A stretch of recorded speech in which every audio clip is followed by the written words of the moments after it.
La entrevista del Telematutino 11, gente importante a tratar temas importantes. Nos acompaña el licenciado Magín Díaz, ingeniero industrial, economista, académico y con una experiencia de Estado en diferentes secretarías del área económica, y su última posición en el Estado fue director de la Dirección General de Impuestos Internos, con una trayectoria y con muchísimos logros y modernización de esa institución en ese periodo. Magín, bienvenido. Bueno, gracias por invitarme. Buenos días, bienvenido a Telematutino. Gracias. Bueno, con Magín tenemos muchísimos temas, pero obviamente el tema fiscal es el más importante, y la ventaja, como comentábamos al inicio, como tú fuiste recaudador, tú sabes de la capacidad recaudadora, porque hay mucha gente que te habla, no, que se puede en un año lograr 2.5 puntos del PIB en una reforma. Tu oposición con la reforma, ¿la favoreces? ¿Qué tipo de reforma? ¿Y hasta dónde podemos llegar? Bueno, el tema es hasta cierto punto sencillo. El gobierno tiene un déficit mensual de 20.000 millones de pesos. Solo el gobierno central. Si tú sumas el Banco Central, son más o menos 25.000 millones de pesos mensuales. Es decir, el Estado Dominicano está funcionando con un déficit anual de 300.000 millones de pesos. Pesos más, pesos menos. Entonces, hay un tema. O sea, los gastos son mayores que los ingresos, de manera estructural, diría yo. El gobierno ha hecho un esfuerzo por mejorar la calidad del gasto, mejorar la eficiencia, pero ahora el gasto es más alto que antes, no es más bajito. Mucha gente dijo, hay un cambio de gobierno, más eficiencia, vamos a luchar contra la corrupción, vamos a eliminar instituciones, pero el resultado de eso es que el gasto es más alto, no es más bajito que antes. Entonces los ingresos están estancados. El gobierno ha sobrevivido en base a pedir adelanto de impuestos, amnistía, pero cuando uno calcula la presión tributaria es la misma que en el 2023 que en el 2019. Entonces tú tienes, redondeando, ingresos fiscales, tributarios y no tributarios, cercano al 15% del PIB, y gastos que van casi convergiendo a 20%, están en 19 y algo. Entonces es un problema aritmético. Gastamos 19 y recaudamos 14 o 15. Y bueno, el crecimiento nos ha permitido mantener eso, pero eso a largo plazo no pone la deuda en una trayectoria decreciente. Además, el gobierno ha dicho claramente que el gasto no va a bajar. El presidente, yo me imagino que contrario a lo que le han dicho sus asesores o le decían en campaña, se pasó la campaña diciendo, aquí hay que gastar más y hay que hacer una reforma. Incluso varios días antes de las elecciones lo dijo en el CONEP. El gobierno ha dicho, necesito más dinero para seguridad, para salud, para infraestructura. Entonces, el gasto que quiere el gobierno va a ser por encima del 20% del PIB. Entonces, con estos ingresos no dan. Entonces, esa es la situación. O sea, desde el punto de vista macroeconómico, las razones para aumentar las recaudaciones son abrumadoras. En adición, tú tienes que pasarle más dinero al Banco Central. Con lo que se pasa no es suficiente. Entonces, hay muchas razones desde el punto de vista macroeconómico para querer aumentar las recaudaciones. Le pueden poner otro nombre, reforma integral, reforma holística, pero lo que quiere el gobierno es aumentar las recaudaciones. Con un problema adicional, diría yo. El monto de la reforma tendría que ser grande para satisfacer todos esos objetivos, que es bajar el déficit por un lado, pero aumentar el gasto por otro. Ahora, si el gobierno hace una reforma pequeña, digamos de un 1% del PIB, que ha sido la norma en los últimos 20 años, entonces en un par de años estamos aquí en el programa hablando de que se necesita otra reforma. La realidad es que no hay muchos precedentes de reforma de más de 2% del PIB. Entonces sería difícil, tendría que ser una reforma que toque el ITEVI mucho, que aumente la base. Esa es la única forma de recaudar mucho rápidamente. Pero eso tiene problemas de economía política serios. Bueno, ya usted ha dicho que hay un déficit, y todo el mundo lo sabe, un déficit operativo del gobierno que ronda los 20.000 millones de pesos. Usted dijo en uno de sus artículos que no éramos que eso ya tiene un tiempo y que no somos quizá el único país del mundo que gasta más de lo que recibe en ingresos. Sin embargo, en sus artículos, uno que usted escribió en mayo que decía, hay un diagnóstico que justifique la reforma fiscal, por lo que usted ha explicado pareciera que sí. Y usted dijo que era un tema de matemática y que no es difícil entender qué se necesita. Pero en su última publicación usted dice, ¿por qué el pacto fiscal es inviable? Es decir, que haríamos entonces o una reforma, o un parche, o no un pacto que afecte, es decir, el ingreso y que incluye el ingreso, que incluye el gasto y que haya un consenso entre los principales actores de que eso es lo que tiene que hacerse, por las implicaciones que hay que hacer, por lo que usted dice. No es solamente abordar y lo que ha dicho el presidente también, dicho sea de paso, no es solamente abordar el tema de la deuda del Banco Central y de la deuda que tiene el gobierno, sino seguir invirtiendo en otros sectores, y eso implica más gasto, y por ende si necesitamos gastar más, necesitamos más ingresos. Mira, entonces, lo último, ¿por qué inviable? Bueno, un pacto como se definió un pacto en la estrategia de desarrollo. Todo el mundo habla de la reforma de Balaguer del año 92. Sí. La mejor reforma. Fue la mejor, bueno, todavía se sostiene. Sí, claramente. Ahora, esa reforma primero fue fruto de una crisis macroeconómica. Bueno, segundo, si usted dice que con crisis, ¿verdad? Claro. Uno de sus artículos, ahora, con crisis o con un consenso. Ahí vino lo mejor del mundo durante 2 años y medio, los mayores expertos tributarios del mundo a escribir el código tributario en conjunto con los expertos dominicanos. Ese proceso duró casi 3 años y desembocó en una gran reforma arancelaria y tributaria. El gobierno no llamó a un diálogo hace 2 años a los expertos tributarios extranjeros ni locales. El gobierno tiene una reforma que va a querer aprobar en un par de meses. Entonces ya eso no es un pacto. ¿Y si lo hace ahora? Porque desde la misma noche de que el presidente ganó, dijo que quería contar con ese consenso de los políticos y de la sociedad viva para las decisiones que vienen. Va a querer hacer un consenso en 1 mes o 2 meses. El gobierno no se puede dar el lujo de debatir esto 2 años. El gobierno quiere que esta reforma se apruebe rápido. Entonces ya eso no hay forma de tú llegar a un consenso en 6 semanas o 7 semanas. El gobierno probablemente va a someter esto al Congreso directamente y ahí que se discuta algo, se cambiarán algunas cosas, pero no va a ser un consenso de 2 años negociando cada punto. O sea, y el gobierno no tiene tiempo. Es decir, no tiene tiempo porque la reforma debe ir sí o sí.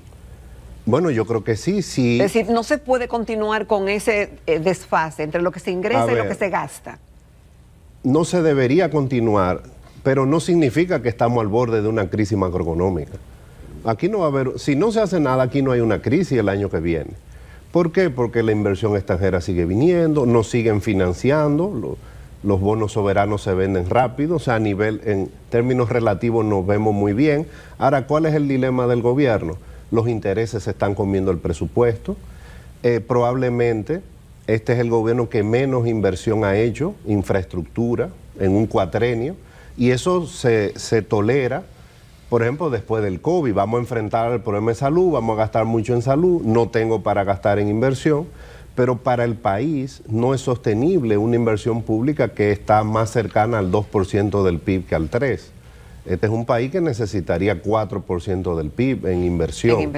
Entonces, el gobierno pues tiene la premura de hacer más cosas y necesita que esta reforma se apruebe rápido. En ese sentido es que yo digo, bueno, pacto no va a haber, pero una reforma sí va a haber de alguna u otra forma. Tú decías marginalmente en el otro al principio, algo que es correcto, es decir, el gobierno ha vivido en base a adelantos, los bancos, la barrigol, etcétera.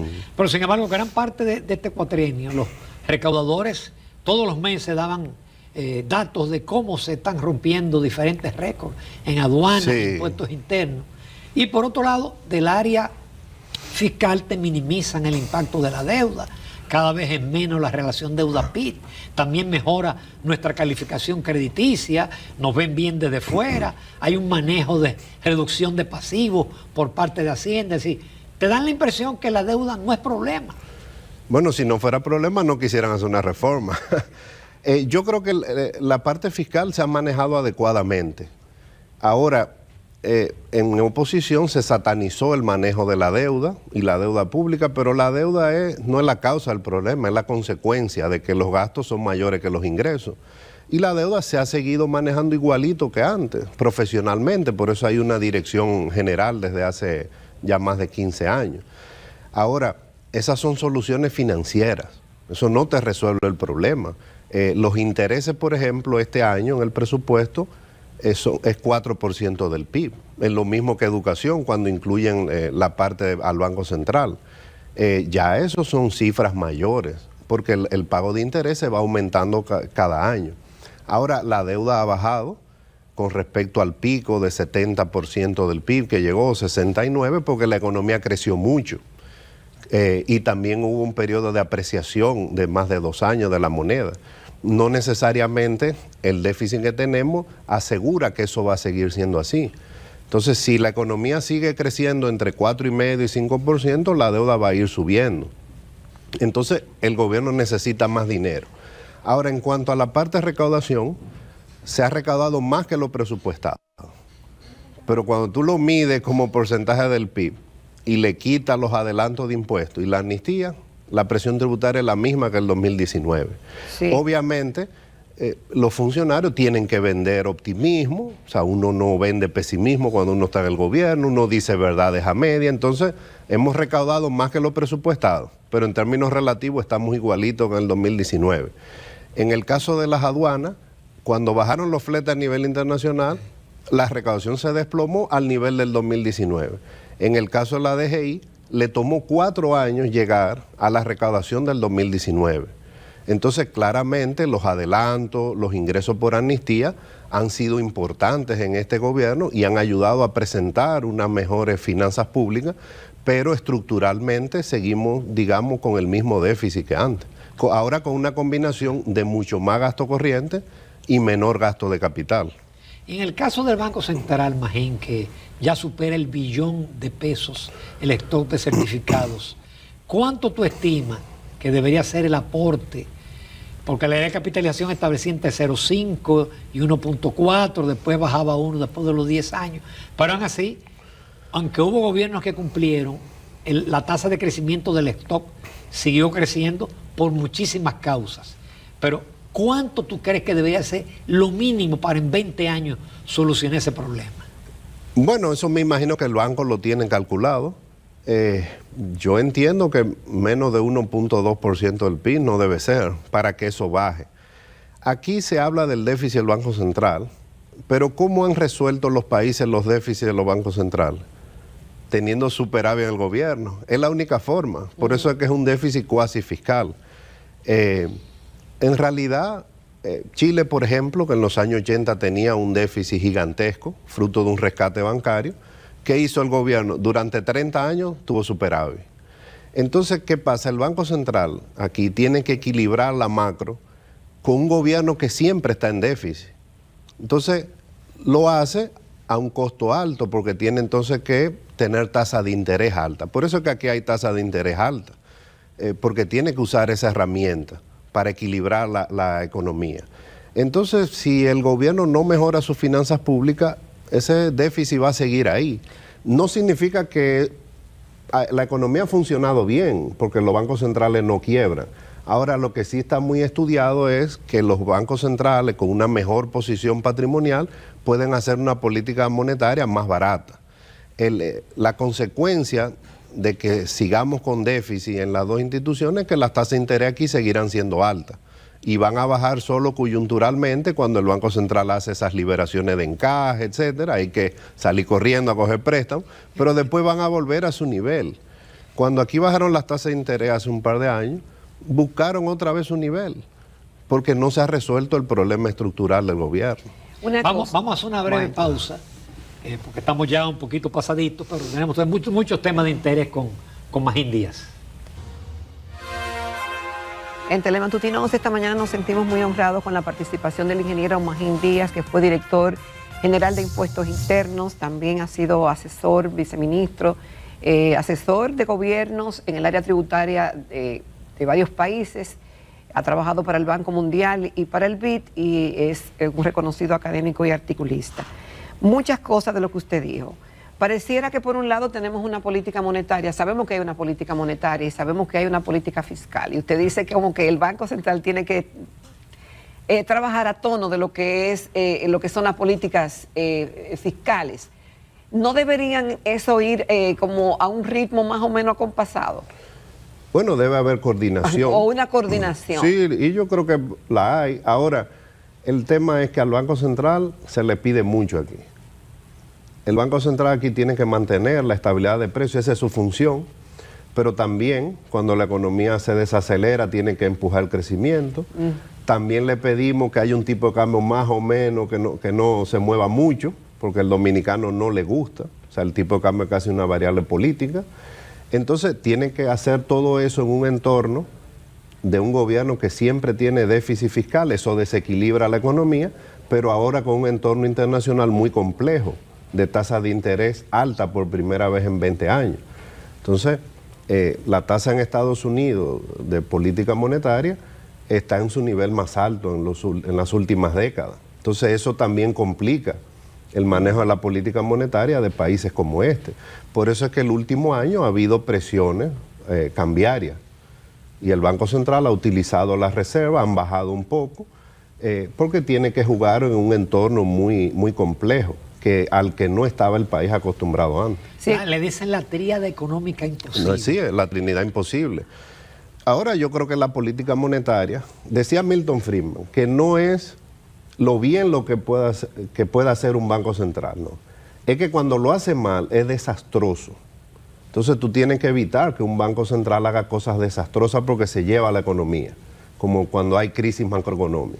Entonces el Banco Central, hay estabilidad financiera, mantiene la estabilidad macroeconómica, mucho mejor que en la mayoría de los países, por eso nos vemos muy bien. Ahora, si el gobierno no lo ayuda con transferencia, con una mejor posición fiscal, vamos a seguir con estos equilibrios de tasa de interés alta. Sí. Eso no es tan difícil. Y entonces, hay otro tema que tú lo has tratado mucho, Magín, que pesa en el déficit del gobierno, que es el sector eléctrico. Bueno. Estamos hablando de 1.500, 1.600 millones de dólares para este año, tirado al zafacón por las pérdidas. Mira, esa es una realidad. Siempre ha sido así, tenemos 5 décadas en crisis, de una u otra forma, ha ido cambiando. Ahora, los indicadores que te dicen que las pérdidas han aumentado mucho en estos 4 años, en parte porque se da más energía, en parte porque hubo un choque de precios muy fuerte, aunque el gobierno compensó aumentando la tarifa eléctrica en un momento, pero la realidad es que las empresas distribuidoras están perdiendo el 40% de la energía que compran. Una parte por robo, otro por fraude, otro por falta de cobranza, y ese dato era 30% hace 4 años. Entonces ha habido un deterioro. Y eso es peligroso porque tú le vas a decir a la población, ustedes todos tienen que pagar más impuestos a las propiedades, impuestos sobre la renta, más ITEVI a casi todo, más impuestos selectivos, y tú no ves un plan claro en el sector eléctrico. ¿Cuál es el plan? Y además, ya sabemos que ese déficit no va a bajar en los próximos años. Si tú no inviertes ahora, el déficit es más alto porque tú necesitas inversión en el sector eléctrico, en las redes, en los contadores. No se invirtió mucho en estos 4 años. Ahora, si ahora viene don Celso y dice, denme más gasto para inversión, entonces el déficit va a aumentar. Entonces, en los próximos 3 o 4 años ese déficit no va a bajar de ahí. Es muy difícil, a menos que venga un desplome de precios internacionales, que uno no lo ve. Entonces, yo creo que el país tiene que hacer un plan que va más allá de un plan de gobierno. Eso lo vamos a pedir ayuda a empresas privadas. Yo no te hablo de venderla porque no valen nada. O sea, nadie la va a comprar. Habría que hacer un acuerdo. Si se van a quedar en el gobierno. ¿Y una administración privada? Bueno, hay que ver en qué condiciones quiere el sector privado. Porque como te dije, no valen nada. Nadie la va a querer comprar. Pero tal vez hasta mejor no salga a regalarla. Porque de que han salido caras, han salido caras. Entonces, el gobierno va a tener que explicar cómo hacer una reforma que va a aumentar los impuestos a todo el mundo cuando tú tienes un sector eléctrico que es la mitad del déficit, que no se ve cuál va a ser la mejoría. Ahora, ingeniero, usted explica que Bueno, nadie hasta ahora ha cuestionado las bondades que tiene la Estrategia Nacional de Desarrollo. Y usted decía en uno de sus artículos, bueno, en teoría se ve muy lindo todos esos mandatos, pero la realidad indica, por lo menos en nuestro país, que no se ha logrado mucho. Y tiene un gráfico que muestra cómo deberían ser los ingresos y la presión tributaria en el 2020, 2025, 2030 y la realidad, tomando en cuenta el 2023. Y cito, la presión tributaria para el 2020 debió de estar en un 19%. Para el año que viene, 2025, en un 21%. Y la meta, que es 2030, en un 24%. En el área del gasto de educación, en el 2020 debió ser un 6%. En el 25, 6.5%. Y en el 30, un 7%. La realidad actual, que estamos en un 4%. Y los gastos en salud, oigan esto, en el 2020 debió ser un 4% del PIB, en el 2025 4.5% y en el 2030 llevarla a un 5%. La realidad es que tenemos un 1.9%. ¿Cómo acercarnos de una manera, si no es posible el pacto, por lo que implica de tiempo y no sé, pasada unas elecciones, no, quizá la oposición aquí no se sabe perder, no contaríamos con ese aporte de integrarse? ¿Cómo acercarnos a esto? ¿Y qué hacer con esa estrategia, que es una ley? Bueno, tal vez hay que cambiarla. Lo que pasa es que hay que entender lo que hizo esa ley, pero mucha gente no la entendió. En esa ley, básicamente, la clase política dijo, nosotros tenemos que ir al gasto público de un país desarrollado. Y ahí había como implícitamente dos objetivos. Uno, primero vamos a acercarnos a Chile, cuando Chile era la referencia, y después vamos a hacer como España, que fue aumentando sus ingresos y sus gastos a partir de los años 70 gradualmente. Pero lo que se decía ahí era eso, era en esta década, 12 o 13 años después de aprobar la reforma, vamos a gastar como un país desarrollado. Y la clase política en parte ha asumido eso, porque ¿a dónde el gasto ha subido? Ya estamos en 19, pero ¿qué dice el presidente? Hay que gastar más. Entonces el presidente, ¿cuánto quiere gastar? 21, 22%. El problema es que nos quedamos con presión tributaria de un país africano. Entonces tenemos que ponernos de acuerdo. Exacto.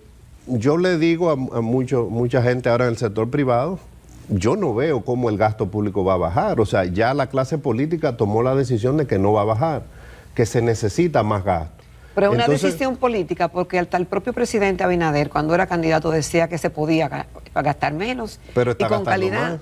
Entonces parece en oposición se dice eso.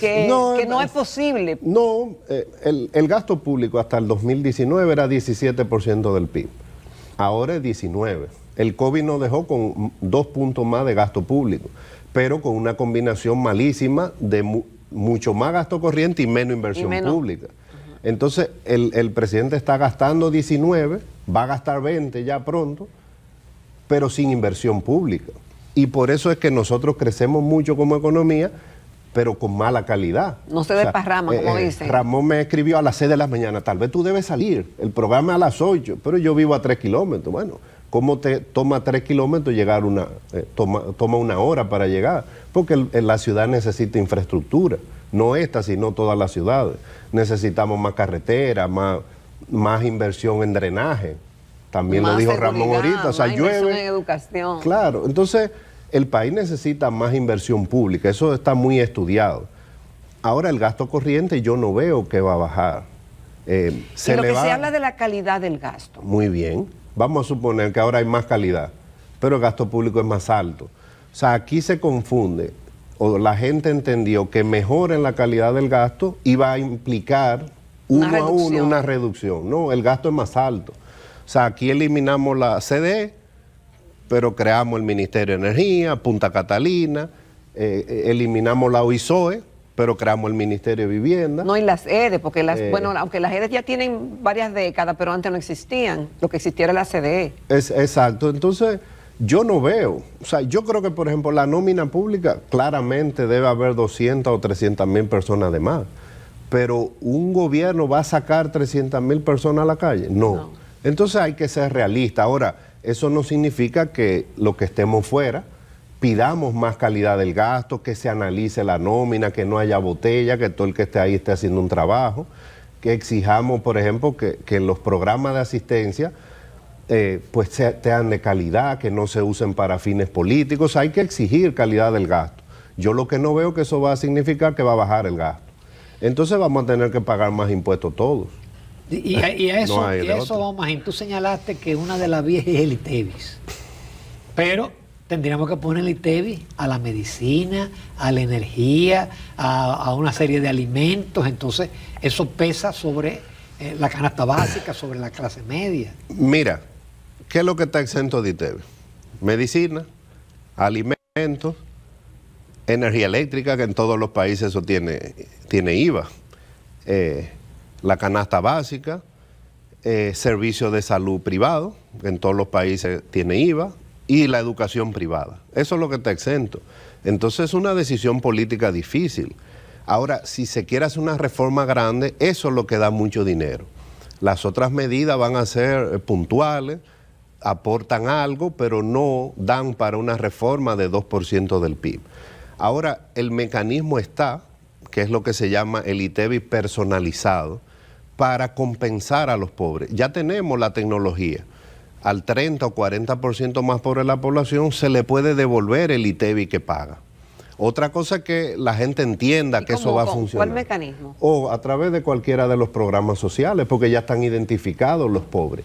El problema de estas reformas no van a ser los pobres, porque el país tiene la infraestructura y la arquitectura de los programas sociales para tú compensar a los pobres. Es la clase media. Es la clase media el problema, porque ahí no hay forma. La clase media va a terminar pagando mucho más impuestos y no va a poder ser compensada directamente. Ese es el gran reto de esta reforma, que el gobierno va a tener que decirle a la clase media, mira, tú vas a pagar más ITEVIS, vas a pagar más impuestos a la propiedad, más impuestos sobre la renta, pero tú vas a estar mejor. ¿Cómo? ¿Cómo? Así es, a través de mejor gasto público, de más inversión, más estabilidad económica, que eso va a permitir que baje las tasas de interés.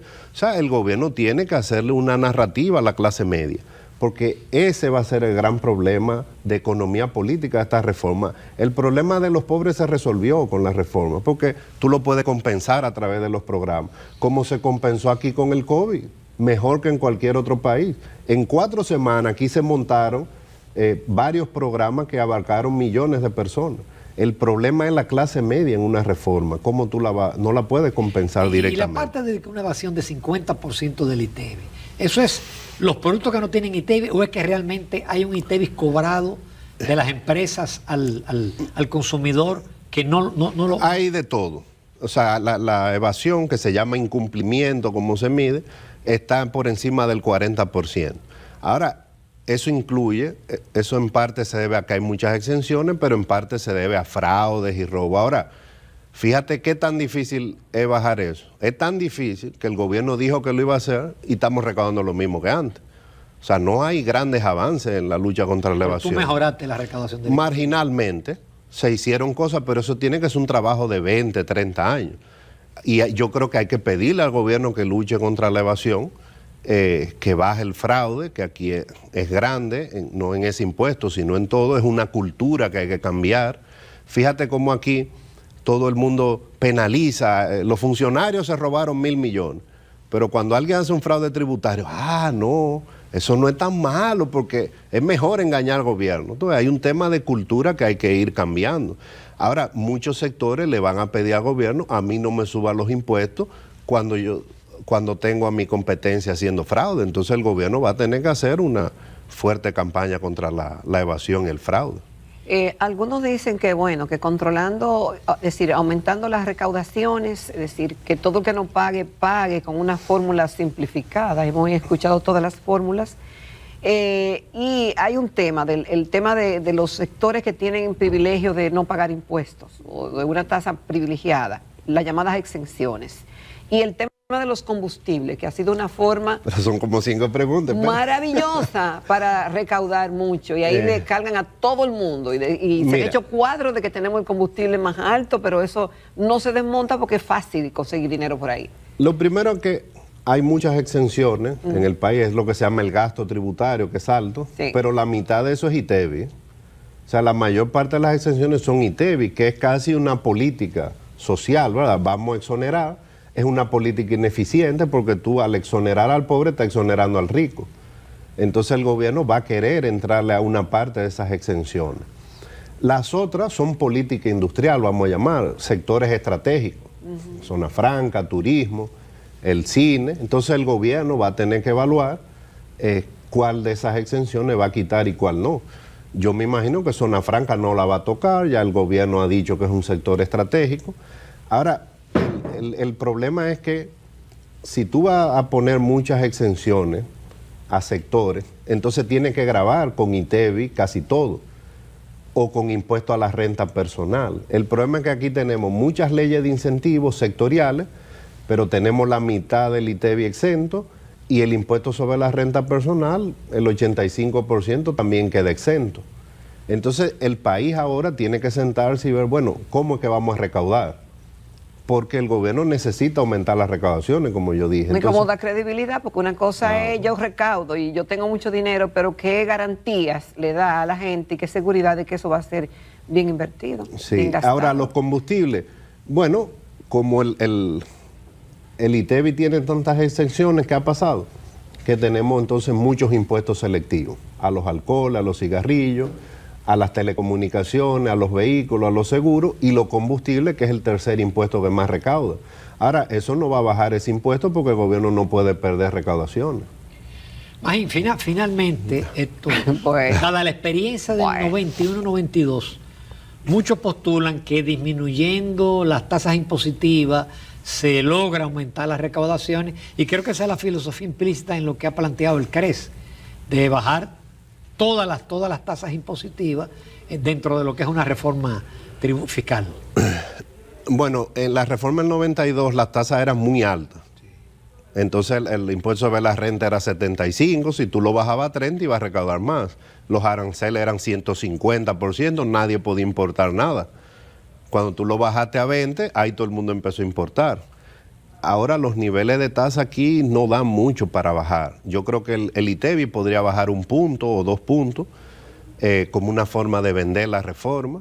Yo creo que hay impuestos como el impuesto a la ganancia capital que debería bajar, pero yo no creo que el gobierno se pueda arriesgar a bajar tasas dramáticamente y que eso va mágicamente a reducir la evasión. No. Magín, te agradecemos muchísimo tu participación. Yo pienso que el público se ha deleitado. Tú utilizas un lenguaje bastante sencillo que la gente lo entiende. Te esperamos con mucha frecuencia. Cómo no. Gracias por traerme. Gracias a usted. Nos vamos a comerciales, amables televidentes. Retornamos con la recta final del Telematutino 11.